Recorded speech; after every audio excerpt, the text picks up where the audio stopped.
temps, combien de Juifs arrivent en Palestine entre 1880 et 1914? 60 000. 60 000. Et sur les 60 000, à peine 15 000 restent sur place. 45 000 repartent. Donc c'est un échec total sur ce plan-là. Donc encore une fois, l'antisémitisme n'accouche pas du sionisme, il accouche du départ vers d'autres destinations, vers des cieux un peu meilleurs, si vous voulez.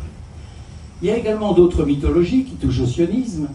C'est la mythologie selon laquelle, aujourd'hui, alors elle est répandue parce qu'aujourd'hui la réalité a changé par rapport à 1948, le monde orthodoxe aurait été largement favorable au sionisme. Rien n'est plus faux.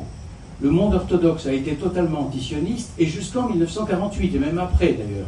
Bon.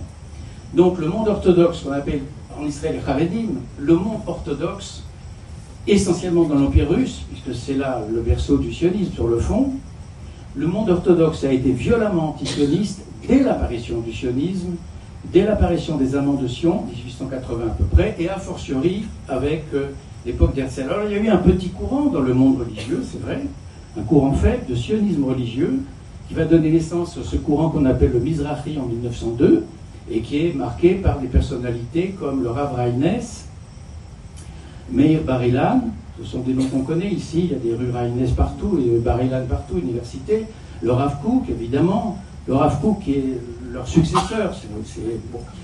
Mais tout cela, ça représente un tout petit courant marginal, ce qui fait que le monde orthodoxe véritablement, et d'ailleurs dans la Palestine juive de 1948, dans l'État d'Israël indépendant de 1948, le monde haredi, le monde orthodoxe, était très marginal, très peu représenté.